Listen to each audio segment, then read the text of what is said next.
Breaking news Mahabubabad జిల్లాలో ఉద్రిక్త పరిస్థితులు కనిపిస్తున్నాయి. కేటీఆర్ తలపెట్టిన మహాధర్నాకు వ్యతిరేకంగా గిరిజన సంఘాలు, బీసీ సంఘాలు సైతం ఆందోళనకు పిలుపునిచ్చాయి. హైకోర్టు ఉత్తర్వులతో కేటీఆర్ మహాధర్నాకు షరతులు కూడిన అనుమతులిచ్చారు. అటు గిరిజన సంఘాలు కూడా నిరసనకు రెడీ అవ్వడంతో పోలీసులు అప్రమత్తమయ్యారు. ఎలాంటి అవాంఛనీయ సంఘటనలు జరగకుండా ముందస్తు భద్రతలో భాగంగా పోలీసులైతే గిరిజన సంఘ నాయకులతో చర్చలు జరిపారు. ఎట్టి పరిస్థితుల్లోనూ మహాధర్నాను అడ్డుకోవద్దని ఆదేశాలు జారీ చేశారు.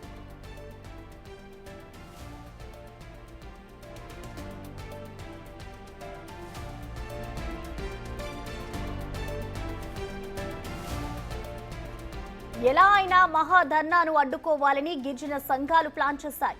ఇదే క్రమంలో పోలీసులు ముందస్తు అరెస్టులు కూడా చేస్తున్నారు. గిరిజన తండాల చుట్టూ పోలీసులు మోహరించారు. అయినా కానీ గిరిజన సంఘాలు ఏమాత్రం వెనక్కి తగ్గడం లేదు. హౌస్ అరెస్టులు, బెదిరింపులతో తమను అడ్డుకోలేరంటూ హెచ్చరిస్తున్నారు. ఇప్పటికే జిల్లాల్లో ఉద్రిక్త పరిస్థితులు కనిపిస్తున్నాయి.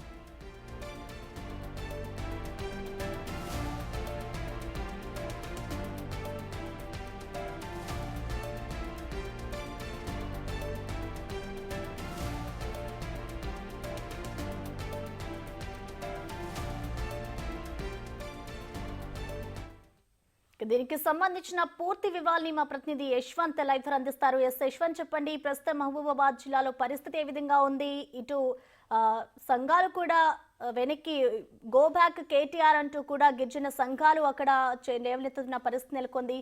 సో ఓవరాల్ గా ప్రస్తుతం అక్కడ పరిస్థితి ఎలా ఉంది యశ్వంత్? ఎస్ ప్రసన్న, నేడు మహబూబాబాద్ జిల్లాలో కేటీఆర్ తలపెట్టిన మహాధర్నాకు గత 2 రోజుల నుండి కూడా ఎల్హెచ్పిఎస్ నాయకులు, గిరిజన సంఘ నాయకులు, ఓఈజేఎస్ నాయకులు కూడా తాము కేటీఆర్ని అడ్డుకుంటాం, కేటీఆర్ గో బ్యాక్ అని కూడా నినాదాలు చేస్తున్న పరిస్థితి కనబడింది. ఎట్టి పరిస్థితులకు ఈ నెల 20వ తేదీన కేటీఆర్ మహాధర్నాను చేయాలని తలపించిన నేపథ్యంలో ఇక్కడ పోలీస్ అధికారులు శాంతి భద్రతలకు విఘాతం కలిగే పరిస్థితి నెలకొందని అప్పుడు అనుమతి ఇవ్వలేదు. దీంతో ఎస్పీ అనుమతి నిరాకరిస్తూ బీఆర్ఎస్ శ్రేణులు హైకోర్టును ఆశ్రయించడం జరిగింది. హైకోర్టు కూడా ఈ నెల 25 అంటే ఈ రోజున మహాధర్నాకు అనుమతి ఇచ్చింది. అది కూడా షరతులతో కూడిన మహాధర్నా అనుమతి ఇచ్చింది. ఇప్పటికే బీఆర్ఎస్ శ్రేణులు భారీ ఎత్తున ఉమ్మడి వరంగల్ జిల్లా వ్యాప్తంగా కూడా తమ శ్రేణులను తీసుకొచ్చి ధర్నాను సక్సెస్ చేసే విధంగా ప్రయత్నం చేస్తున్నారు. ఇదే నేపథ్యంలో జిల్లాలో ఉన్న గిరిజన సంఘ నాయకులను ఇప్పటికే పోలీసులు ముందస్తుగా హెచ్చరికలు కూడా జారీ చేశారు. ఎట్టి పరిస్థితుల్లో కూడా కేటీఆర్ ధర్నాలు ఎలాంటి డిస్టర్బెన్స్ చేయదు, సజావుగా సాగాలని కూడా ఇక్కడ పోలీసులు కూడా హెచ్చరిక జారీ చేశారు. ఎల్హెచ్పిఎస్ సంఘ నాయకులను, ఓఈజేసీ నాయకులను, బీసీ సంఘ నాయకులను, మరి అదేవిధంగా సిపిఐ నాయకులకు కూడా పోలీసులు భారీ ఎత్తున హెచ్చరికలు కూడా జారీ చేసిన నేపథ్యం కనబడుతుంది. ప్రస్తుతం గత రాత్రి కూడా ఇక్కడ బీఆర్ఎస్ సంబంధించిన ఫ్లెక్సీలను కూడా గుర్తు తెలియని వ్యక్తులు చించివేయడం జరిగింది. ప్రస్తుతం జిల్లా మొత్తం కూడా పోలీస్ కంట్రోల్లో ఉంది. ప్రస్తుతం ఎల్హెచ్పిఎస్ జిల్లా అధ్యక్షుడు బోడ రమేష్ నాయకును కూడా ఉదయాన్నే తెల్లవారుజామునే పోలీసులు చుట్టుముట్టి అతను హౌస్ అరెస్ట్ చేశారు. ఎట్టి పరిస్థితులు కూడా అడ్డుకుంటానని చెప్తున్న పరిస్థితి కనబడుతుంది. ప్రస్తుతం మనం ఎల్హెచ్పిఎస్ జిల్లా అధ్యక్షుడు బోడ రమేష్ నాయక్ ఇంటి వద్ద ఉన్నాం. అసలు ఏం జరిగింది, ఆయన ఎందుకు అరెస్ట్ చేశారని తెలుసుకునే ప్రయత్నం చేద్దాం. ఇప్పటికే జిల్లాలో ఉద్రిక్తమైన పరిస్థితి నెలకొంది. ప్రస్తుతం రమేష్ నాయక్ ఉన్నాడు. రమేష్ నాయక్ గారు చెప్పండి, అసలు ఏం జరిగింది, ఎందుకు మీరు కేటీఆర్ని అడ్డుకుందాం అనుకుంటున్నారు? Go back, go back, KTR go back, go back, go back, KTR go back, గిరిజన తెలంగాణ ద్రోహి, కేటీఆర్ తెలంగాణ గిరిజన ద్రోహి కేటీఆర్. ఈరోజు మేము నిన్న దాదాపు 20వ తారీఖు మేము ప్రతిఘటించడం, కేటీఆర్ మహాధర్నాను ప్రతిఘటిస్తున్నాం. ఎందుకంటే లగచర్లలో జరిగిన ఘటనకు మహబూబాద్కు సంబంధం ఏంటిది? ఆ విషయంలో ఆయనకు దమ్ము ధైర్యం ఉంటే అక్కడనే ప్రజలకు అక్కడ కానీ ఉన్న మహబూబాద్లో జిల్లాలో వచ్చి చిచ్చు పెడుతున్నారు. ఆ రోజు మీటింగ్ను కూడా ఉన్న స్థానిక పోలీసు వారు, ఎస్పీ గారు మొత్తం శాంతి భద్రత దృష్ట్యా అది క్యాన్సిల్ చేయడం జరిగింది. అయినా కూడా వాళ్ళు హైకోర్టుకు వెళ్ళి పర్మిషన్ తీసుకొచ్చారు. ఏం సాధిద్దామని పర్మిషన్ తీసుకొచ్చారు, మహబూబాద్లో ఏం చేద్దామని చెప్పి పర్మిషన్ తీసుకొచ్చారు. మీరు చేసిన ఘనకార్యాలు మాకు తెలియదా? లగజర్ల రైతులు, గిరిజన రైతుల కోసం ధర్నా పెడదామంటున్నాం.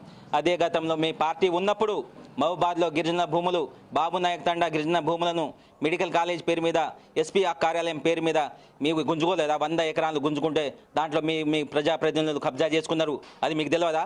వాళ్లకు అర్ధరాత్రి చూడకుండా, మహిళలను చూడకుండా కూడా సబ్జెక్టుకు పంపించిన ఘటన మీది కాదా? అప్పుడు ఎక్కడ పడుకున్నావు కేసీఆర్?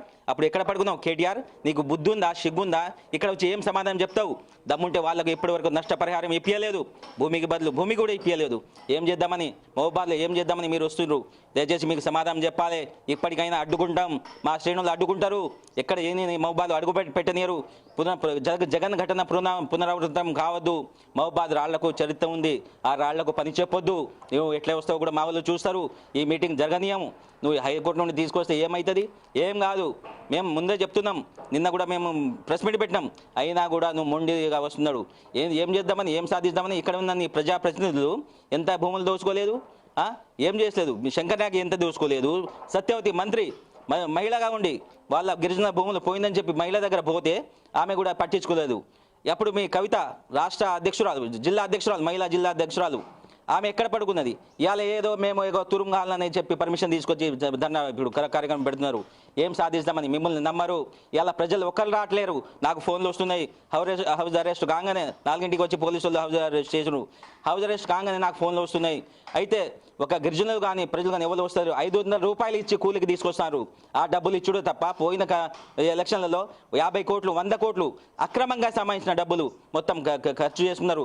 తెలంగాణ రాష్ట్రాన్ని మొత్తం ఖజానా దోచుకొని, ప్రాజెక్టుల పేరు మీద ఖజానా దోచుకొని ఇవాళ సంబంధించిన డబ్బులని ఎంజాయ్ చేసుకుంటా, ఫామంలో తాగి పడుకుంటా ఇవాళ ప్రజలకు డబ్బులతో తీసుకొచ్చి ధర్నా చేద్దామని అనుకుంటున్నారు. ఎంత చేసినా స్థానిక సంస్థలలో మీకు ఒక్క ఓటు రాదు. గిరిజన ప్రజలు గమనిస్తూనే ఉన్నారు మీరు చేసిన ఘనకార్యాలు. మాకు మహబాద్ జిల్లాలో ఉన్నటువంటి గిరిజనులను పట్టించుకోలేదు. అది అప్పుడు అధికారంలో ఉండే. అప్పుడు ఏం చేసిర్రు? ఇప్పుడు వచ్చి ఏం చేద్దామని. లగజర్నకు మహబాద్కు ఘటనకు సంబంధం ఏంటిది? పోదాంపా. మా జాతీయ అధ్యక్షుడు దాసరాం నాయక్, లంబాడి హక్కుల పోరాట సమితి జాతీయ అధ్యక్షుడు దాసరాం నాయక్ 26 తారీఖు రేపు పిలుపునిచ్చిండు. పోదాంపా, మాతోని వస్తే నువ్వు రా, అక్కడ అన్యాయం చేద్దాం, భూమికి బదులు భూమి ఇప్పిద్దాం. నీకే చేత కాలేదు, రాష్ట్రం మొత్తం దోచుకొని పడుకుందావు. ఇప్పుడేమో ఏదో చేస్తా ఇది చేస్తా అంటే డబ్బులు ఇచ్చి నువ్వు ప్రజలను తీసుకుని ధర్నా చేస్తే అయిపోతుందా? అది కాదు, కుదరని పని. స్థానిక సంస్థలలో నీకు ఒక్క ఓటు కూడా రాదు. ఇది కూడా నీకు మైనసే. ఇదేదో ప్లస్ చేద్దామనుకుంటా, ఇది మైనసే. కేటీఆర్ నీకు బుద్ధి ఉందా? సమాధానం చెప్పు. నువ్వు కనుక అడుగు పెడితే దాదాపు మా వాళ్ళు రానియరబ్బా, మీకు రానియరు. వస్తే సమాధానం చెప్పాలి. మహబాద్ గిరిజన ప్రజలకు, మా లంబడోళ్ళకు సమాధానం చెప్పాలి. లేకుంటే ఈ మహబాద్ గిరిజన రాళ్ల దాడి చూస్తావు, తప్పకుండా చూస్తావు. అన్ని సంకేతాలు వెళ్ళిపోయినాయి. ఇవాళ పోలీసు వాళ్ళు అక్రమ అరెస్టులను ఈ ఉద్యమాన్ని ఆపలేరు. ఇవాళ నీ మీద చాలా ఘోరమైన దాడి జరుగుతుంది. దీనిని హెచ్చరిస్తున్నాం. ఎక్కడి నుండి ఇప్పుడు మొత్తం సంకేతాలు అయితే వెళ్ళిపోయాయి. నువ్వు మహబాద్లో అడుగు పెట్టొద్దు. ఏ డిపార్ట్మెంట్ ఏ విధంగా నీకు సహకరిస్తుందో వాళ్ళు కూడా వాళ్ళ పని కూడా చూస్తారు. అక్రమంగా మీరు రావద్దు. మేము ఒక జిల్లా శాంతియుతమైన గిరిజన జిల్లాలో మీరు వచ్చి చిచ్చు పెడుతున్నారు. ఏం సాధిస్తావా? అరే కేటీఆర్ ఏం సాధిస్తావు? అది ఉన్నది మన కాడికి మొత్తం దోచుకున్నావు. ఇప్పుడు కనీసం ఉద్యోగాలకు జీతాలు ఇవ్వడానికి డబ్బులు లేని పరిస్థితి చేసినావు. ఒక్కరోజు 300 కోట్లు అప్పు కట్టాల్సిన పరిస్థితి ఏర్పడ్డది. ఇంకేం చేస్తావా బాబు? ఇక్కడికి వచ్చి ఏం చేస్తావు? కేటీఆర్ మీరు చేసే పని కరెక్ట్ కాదు. దయచేసి ఇక్కడ ఉన్న మీ ప్రజాప్రతినిధులు శంకర్ నాయక్ కానీ, మంత్రి సత్యవతి ఆమె కానీ, కవిత జిల్లా అధ్యక్షురాలు కవిత కానీ ఇక్కడ ఏం లేదు. దోచుకున్నది చాలా దోచుకున్నారు. గిరిజన భూములు కబ్జా చేసుకున్నారు. ఆ నెంబర్లు కూడా షార్ట్లీ మొత్తం బయట తీస్తాం. మెడికల్ కాలేజ్ పేరు మీద 100 ఎకరాలు సేకరిస్తే దాంట్లో మీకెంత వాటా వచ్చింది? అక్కడ ఉన్న ఎమ్మెల్యే ఎంత తీసుకున్నాడు? ఆ సర్వే నెంబర్ 287 సర్వే నెంబర్లో భూమిలో ఎంత 100 ఎకరాలు ఎక్కడికి పోయినాయి? అది ఆన్లైన్లో కలపదు. మీరు చేసిన దొంగ ధరణిలో కూడా కనబడదు. గతంలో రెవెన్యూ డిపార్ట్మెంట్లలో రెవెన్యూ రికార్డులలో ఖాళీ భూమి ఉంటే, పూరంబోకు భూములు ఉంటే శ్రీశ్రీ అని పేరు ఉండేది. 5 ఎకరాలు 10 ఎకరాలు కనిపించేది రెవెన్యూ రికార్డులలో. ఇవాళ మీరు దొంగ ధరణిని తీసుకొచ్చి దాంట్లో శ్రీశ్రీ పేరు లేకుండా శంకర్ నాయక్ పేరు, కవిత పేరు, సత్యవతి పేరు వస్తుంది. ఎందుకంటే దొంగ ధరణి ఎక్కడ ఉన్న మొత్తం గవర్నమెంట్ భూములను శ్రీశ్రీ అని తొలగించి చివరకు శ్రీశ్రీ లేకుండా చేసిరు. అది దొంగ ధరణి. ఎందుకు? ఎంతమందికి న్యాయం చేశారు దొంగ ధరణి ద్వారా? ఇప్పటి వరకు గిరిజనులు చాలా ఇబ్బంది పడతారు. ఇక్కడ రైతులు చాలా ఇబ్బంది పడుతున్నారు. మీరు గత 10 సంవత్సరాలు పాలించారు.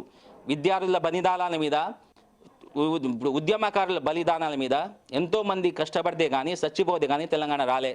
అప్పుడు వచ్చి మేమేదో తెలంగాణని ఉద్ధరిస్తామని చెప్పి మిగులు బడ్జెట్లో ఉన్న తెలంగాణ రాష్ట్రాన్ని ఇవాళ లోటు బడ్జెట్లో తీసుకుపోయి అప్పుల పాలు చేసి ఇవాళ మంచిగా దర్జాగా ఫామ్ హౌస్లో కూర్చొని హ్యాపీ రావు, మీరావు నలుగురు కలిసి మీ 4 ఉద్యోగాలు పోగానే మందు దాక్కుండా ఫామ్ హౌస్లో తినకుండా తాకుండా ఏం చేయాలి, ఏ విధంగా అలజడి సూచించాలి అని చెప్పి ప్లాన్ చేస్తున్నారు. ఇవాళ ఏం కాదు, కాంగ్రెస్ పార్టీ మంచి చేస్తుందా చెడు చేస్తుందా పక్కన పెడితే మీ లెక్క మాత్రం భూ కబ్జాలకు కానీ దోపిడీకి కానీ పాల్పడదు. ఉన్న దాంట్లో వాళ్ళు సాయం చేస్తున్నారు. రాగానే రైతులకు ఏం చేసిర్రు? రైతు రుణమాఫీ చేసిర్రు. రైతులకు 500 రూపాయలు బోనస్ ఇస్తున్నారు. మహిళలకు ఫ్రీ బస్ చేసిర్రు. అదేవిధంగా రైతు గిరిజన ప్రజలందరికీ గ్యాస్ 500 గ్యాస్ డబ్బులు రిటర్న్ ఇస్తున్నారు. అదేవిధంగా ఫ్రీ కరెంట్ చేసారు. ఇంకేం చేస్తారు 8 నెలల కాలం 8, 9, 10 నెలల కాలంలోనే ఇంత పని చేశారు, ఇంకా చేస్తారు. మీరు చేసిన అప్పులకే 300 కోట్లు రోజుకు కట్టడానికి డబ్బులు వెళ్తలేవా? ఇలా ప్రతిరోజు 1వ తారీఖు రాగానే ఉద్యోగులందరికీ ప్రతి నెల 1వ తారీఖు రాగానే జీతాలు అకౌంట్లో పడుతున్నాయి. వాళ్ళు గతంలో 20 తారీఖు వరకు 25వ తారీఖు వరకు వాళ్ళు వెయిట్ చేసేది. వాళ్ళు అప్పులలో ఈఎంఐల కింద తీసుకున్న అప్పులకు కట్టలేక చాలా ఇబ్బంది పడేది. ఇవాళ వాళ్ళకు ఇంక్రిమెంట్ వస్తుందా రాదే అది పక్కన పెడితే హ్యాపీగా 1వ తారీఖు జీతాలు తీసుకొని ఇవాళ వాళ్ళు ఈఎంఐ కట్టుకుంటున్నారు.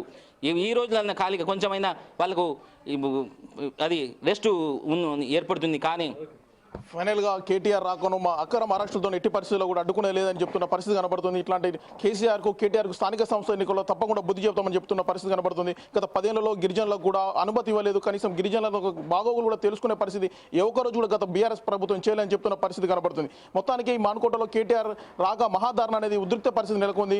ఇంకా ఉదయం 10 గంటలకు స్టార్ట్ కాకుండా మహాధర్నాలో ప్రస్తుతం మొత్తం కూడా ప్రజలంతా కూడా టెన్షన్ వాతావరణం నెలకొంది. Okay, thank you Yashwant.